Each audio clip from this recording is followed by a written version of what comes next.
On the 12th of Ramadan, in the second year of the Hijri calendar, a group of 313 men departs from Medina. They are lightly armed, lacking the heavy supplies typical of a military campaign. This is an economic mission. They are moving to intercept Abu Sufyan's trade caravan returning from Syria, aiming to reclaim wealth lost during their forced migration from Mecca.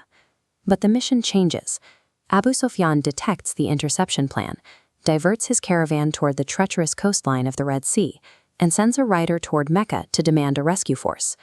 The speed of ancient intelligence networks dictates the pace of the crisis. Within days, a specific trade blockade is completely overtaken by the violent requirements of a total military confrontation. The messenger reaches Mecca and tears his clothes while standing atop his camel, screaming of the threat to the city's wealth. The daily routine of the ancient city completely vanishes, replaced by a frantic, immediate mobilization of every major tribe. This chart shows the disparity. The Meccans assemble an elite force of 1,000 warriors with heavy armor. Even when a message confirms the caravan is safe, Commander Abu Jahl continues his march toward Badr to display his power. He demands a 3-day celebration at the wells of Badr, complete with feasting and music, intended to ensure that no tribe in Arabia ever dares to challenge Meccan authority again. The Meccan camp operates with the logistics of a festival. To maintain their image of limitless wealth, their leaders take turns slaughtering 10 camels every day to feed the 1,000-man army. This display of confidence hides a fractured leadership.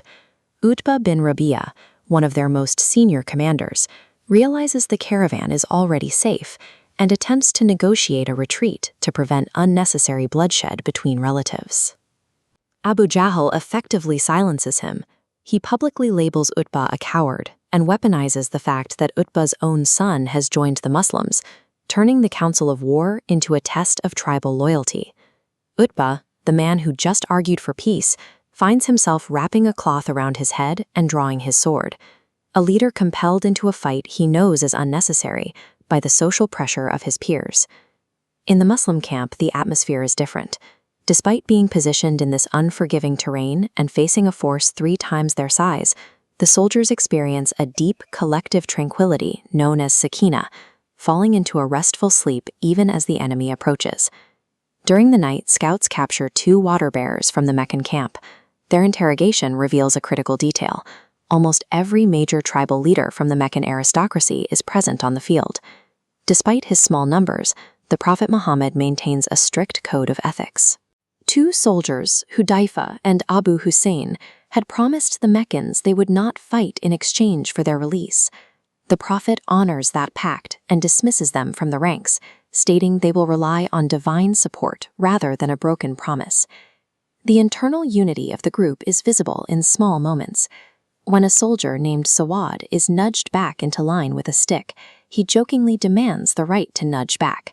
The Prophet allows it, and Sawad uses the opportunity to embrace him, wanting his final memory in this world to be the touch of his leader. This army enters the field with a singular psychological focus and a set of moral constraints that remain rigid even under the threat of total elimination. On the night of the 17th of Ramadan, while the soldiers rest, the Prophet Muhammad spends the hours in a small shelter, praying with such intensity that his shawl repeatedly falls from his shoulders as he weeps. Abu Bakr eventually intervenes, placing the shawl back on his shoulders. He offers words of reassurance, anchored in the belief that the promises they were given would be fulfilled exactly as described. At dawn, the Prophet walks the length of the battlefield. Using a wooden stick, he carves lines into the sand, naming specific Meccan leaders and identifying the exact spots where their bodies would be found by the end of the day. This manuscript records the theological framing. The Quran describes this as a sign, a confrontation where the outcome is determined by the clarity of the soldier's purpose. As the Meccan infantry begins its first advance, they face a group of 313 men who have already decided that their conviction is more valuable than their lives. The first strike is only moments away.